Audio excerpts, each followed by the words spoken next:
If you're a nurse practitioner, let me ask you a question. Do you ever stare at your six-figure student loan and think to yourself, this will take forever to pay off? Do you drive to the clinic or the hospital where you work at every morning and think to yourself, just X more years before I get this tuition debt paid off? When you look at your patient schedule for the day and you see all these different names in 20-minute slots whose notes you have to write up and sign so they can get reimbursed by the insurance to pay for monthly payments, do you look at your life and wonder, is this it? Is this my life for the next 30 years of just never ending cycle of counting down the days? In fact, I have to hoard and save my PTO hours just to spend the holidays with my family this year. When will I get to feel like I'm enjoying my life on my own time? If you thought this, then you are in the right place. Today, I'm going to tell you the one thing that I wish I knew sooner that would help me find happiness in healthcare. For those of you who are new here, hi, my name is Nicole. I am a rheumatology nurse practitioner, and I help other nurse practitioners find happiness in healthcare and meaningfully connect with their patients in 60 seconds or less. I want to reassure you, it is totally normal to feel like my life shouldn't be like this. It is totally normal to feel that way.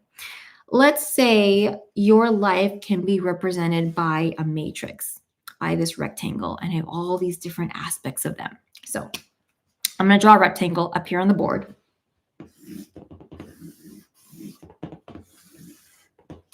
And inside this rectangle, it's a bunch of little rectangles, which represents every aspect of your life because people are multidimensional, multifaceted.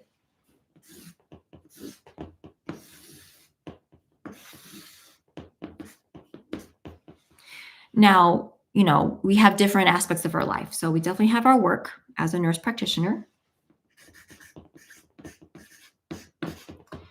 Now, let's say you're married. So you have your marriage, or if you're not married, maybe you're in a romantic relationship or you're dating. So I'm going to put relationship here.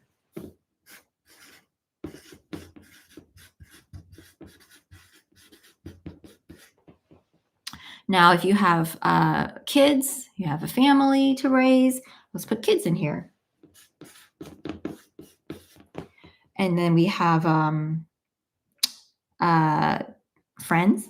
So your friends you want to see after work, on the weekends. Let's put hobbies. Definitely want to put hobbies in there. Maybe you're into, it could be anything. Maybe you're into cooking. Maybe you're into rock climbing. Maybe you're into watching reality TV like The Bachelor. I'm even going to put looks in here. I mean, let's be honest, we're all humans and humans have an ego where we care about what we look like. We care about what other people think we look like. Even for me, I'll be honest, I spend 30 minutes in the morning getting ready. I brush my teeth, put on my makeup, I do my hair. I have naturally curly hair. This thing is a pain in the butt to take care of. I have to spend an hour washing my hair 3 times a week. I actually have it in my calendar. So let's put looks in there. Curly hair is a total journey on its own. That's a different story. I'm going to put sleep in here. Did you know that the average American sleeps 7 hours and 10 minutes? That's a big chunk of our day. Let's put exercise. Let's put exercise in there. There's a lot going on in our lives. And so, you can see why a lot of people are stressed out, that they're trying to balance everything. There are so many aspects of our lives that fill our lives and give our lives meaning. Now, in reality, it doesn't always feel like all these rectangles are evenly spaced out and the same size, right? Let's be honest. In fact, as a nurse practitioners, it can feel like our work takes a majority of our lives and our time. So a lot of you may feel like your work is maybe like 75% of your life.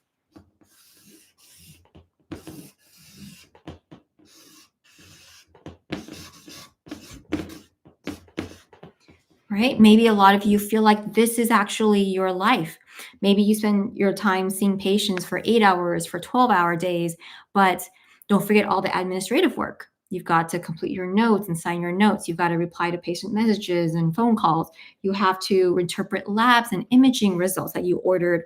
You have to, don't forget all the regular emails that you have to do with your employer organization. And don't forget all the meetings you have to do outside of patient care hours. And so, if work is such a big majority of our life, everything else gets sacrificed, right? Everything else has to get sacrificed. Maybe it's your sleep, you get less sleep. Maybe you feel like you spend less time with your family, spend less time doing your hobbies. And so, work life balance is not supposed to be like this. It's supposed to be like 50-50, right? It's supposed to be like 50% professional life, 50% your personal life. It's not fair that everything is so uneven. And it's so easy to feel like it's not fair and that it should be fair. And as nurse practitioners, we can't treat our work like it's an office job, 9 to 5. We don't clock in at 9 a.m. and then clock out at 5 p.m. And then the work literally stops at 5 p.m. And we go home, we relax, we go to sleep, we wake up, we go back to work the next day, and we pick up right where we left off at 5 o'clock the last day, and nothing has changed. Literally, nothing has happened overnight. Our work deals with human beings. And in healthcare is dynamic. Things are always changing. A patient can have a heart attack at 2 a.m. Or maybe you saw a patient today in an outpatient clinic and they go to Facebook at 1 a.m. and they're researching this medication you recommended, and they read all the studies and the side effects, and they read stories about people who had adverse reactions or hated that had side effects. They talk about how much they hated this medication. And then now they're at 2 a.m. They're writing you a long reply message saying how anxious they are that you didn't address these issues with them about the medication. And it's in these moments of doubt and regret that we start to wonder, did we make the right decision? Did we make the right choice in practicing in healthcare? And there's a book by Barry Schwartz called The Paradox of Choice: Why Less is More. The author, Barry Schwartz, is an emeritus professor of psychology at Swarthmore College and a visiting professor of management at the Haas School of Business at UC Berkeley. And he says that when people evaluate their experience, they are actually performing one or more of the following comparisons. People are comparing their experience to what they hoped it would be. People are comparing their experience to what they expected it to be.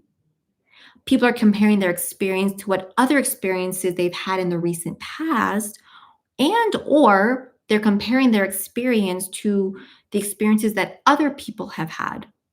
And so each of these comparisons makes the evaluation of this experience relative, and this can enhance or diminish the experience we have. And so experiences are not objective in any way.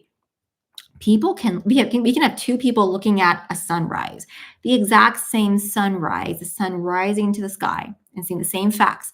And one person can think that is a beautiful sunset with the orange and the gold kind of diffusing the color. It's a beautiful day. I feel like I'm part of nature. It's so grounded with watching nature do its thing.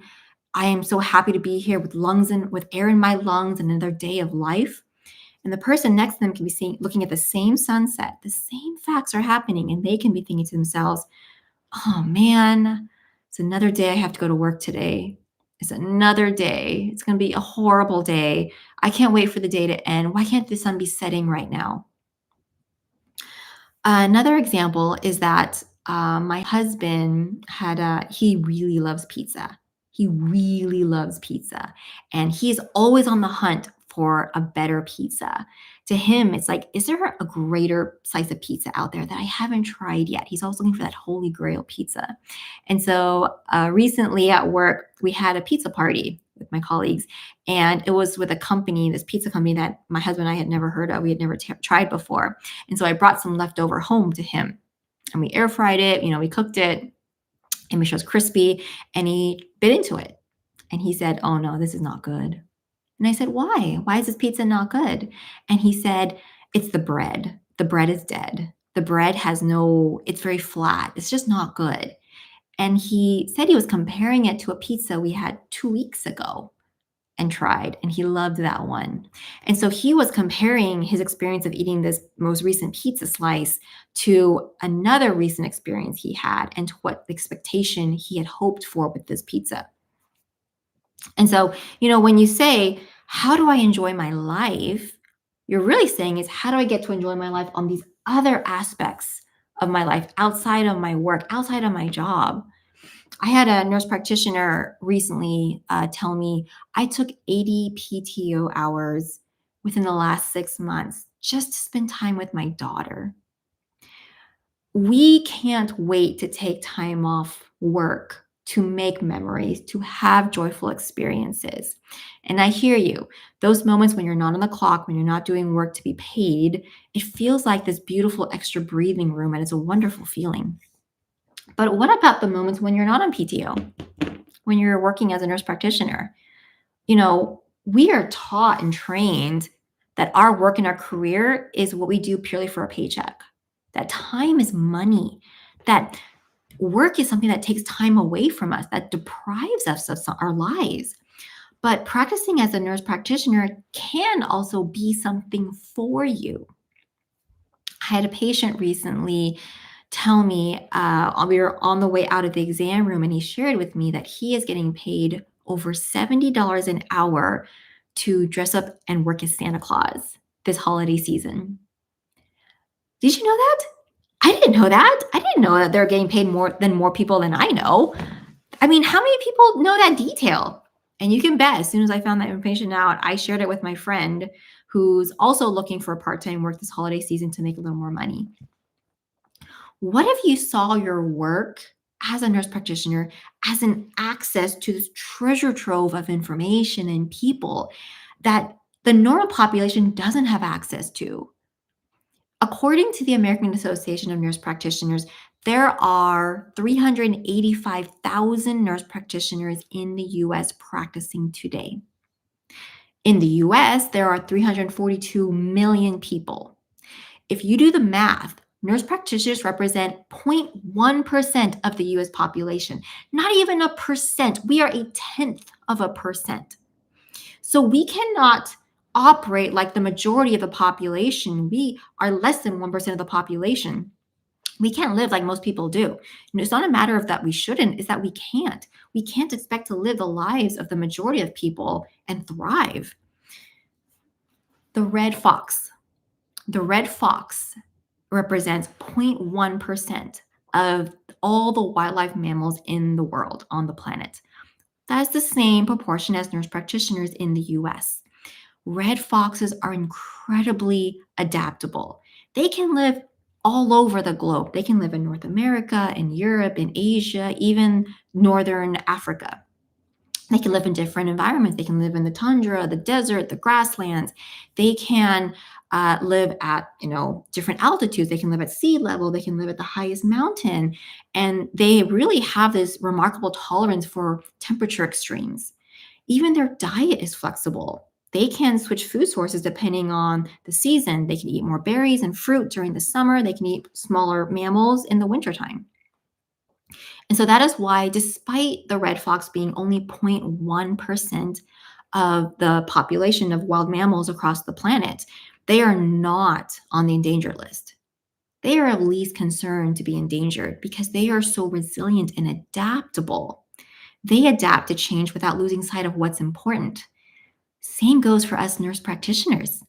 We are adaptable. We adapt to whether we're seeing our own patients, whether we're evaluating follow-up patients for our supervising physician, whether we're covering patient messages for the physician that's out of the office that day. We are so adaptable to the season of our life.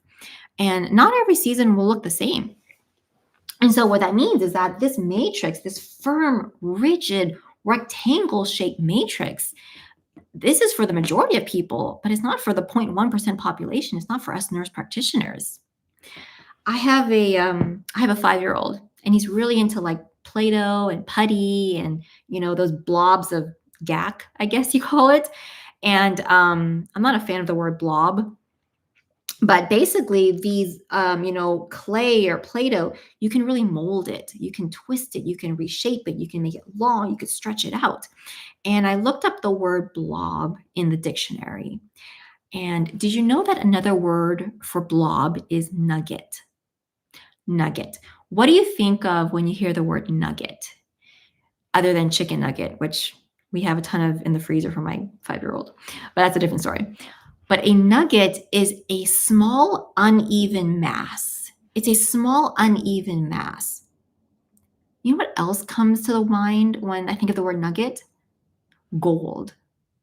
Gold nuggets. Gold naturally comes in small, uneven masses or nuggets, and gold is precious. Gold is valuable. And more importantly, gold is malleable. Gold is the most malleable metal on earth. And so our life matrix is not this firm, stiff, rigid rectangle. It's actually a nugget that is malleable. And so if I got my marker and draw out this kind of shape-shifting malleable nugget, it's not this rigid, hard shape. And that means the areas, if the whole nugget is shape-shifting and malleable, so are the areas in our lives.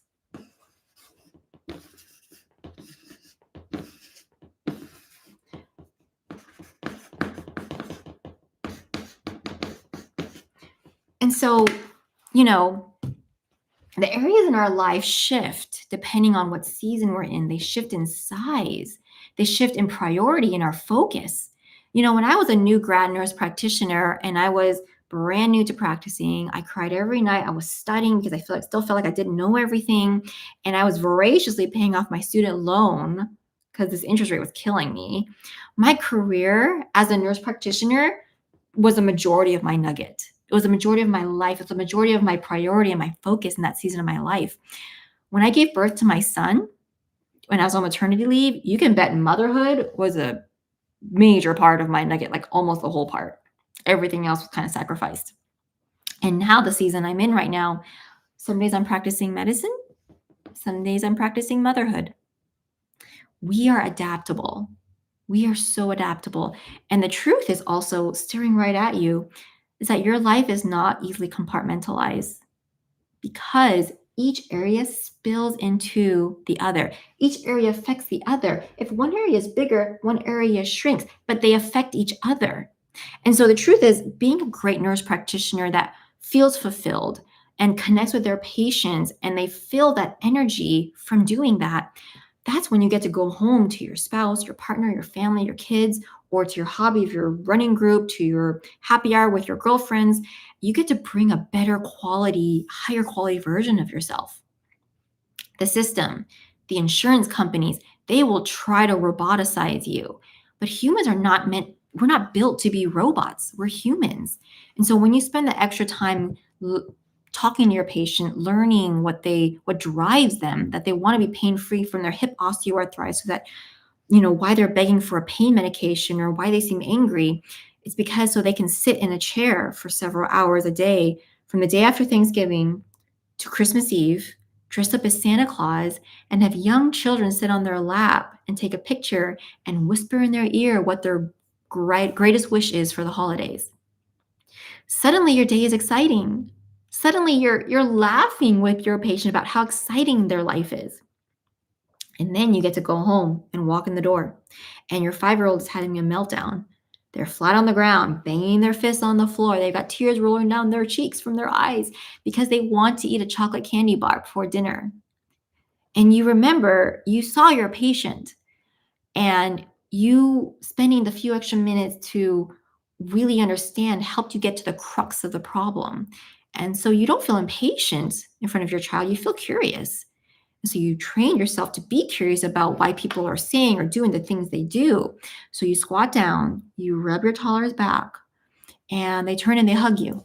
They give you this big bear hug, and it dawns on you that they just wanted your attention. They missed you all day. They just want you to pay attention to them.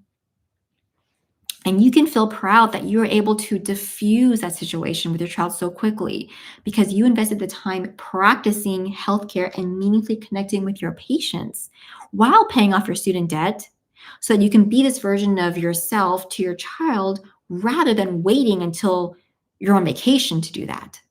You can be this version now, today. Each day that you practice healthcare and see another patient and have a chance to connect with them, all those small learning moments, they compound over time.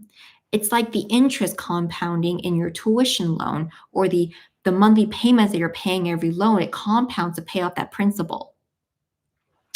Just the other day, I had a patient tell me, I feel connected to you because you laugh. And I said, what? I do? And I have been doing this for so long, for so many days, weeks, months, years, that of meaningfully connecting with my patients that now it's on autopilot.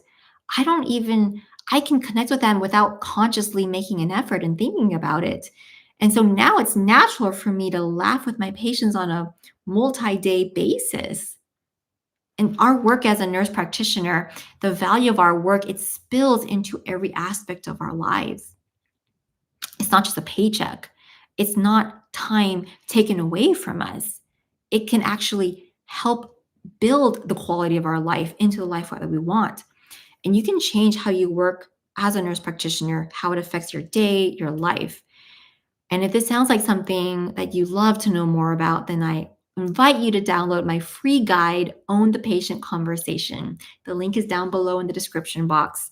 Learn how to control the conversation with your patients so that you can meaningfully connect with them in 60 seconds or less and let that fulfillment spill into every aspect of your life so you can build the life you dream and you love today instead of waiting till you pay off your loan and you're on vacation and using your PTO. Additionally, and this is news for you guys, when you download this free guide, you will be added to my mailing list, which you will want to be on because I am working on something very, very juicy and behind the scenes, and you'll want to be front and center when I announce it on my mailing list. So click the link below and get that guide. If you ever catch yourself saying, it's not fair, you're right. It's not fair because we are 0.1% of the country. It is not supposed to be fair. People can't do what we do. And so we can't live the lives that majority of people live. We can't live like 99% of the rest of the population. Our life is constantly shape-shifting. It's a malleable nugget of gold. It may look different every day, every month, every season. So remember to not get so caught up in building yourself and giving yourself a good life that you forget to give yourself a good day. It's the small moments that compound and that matter. Don't just count the days, but make the days count. I hope this episode was helpful. If you found this video helpful, then you should definitely check out my last video here. I would have connected with my patients instantly if I knew this trick. Otherwise, I will see you all in the next episode. And remember, I am always rooting for you.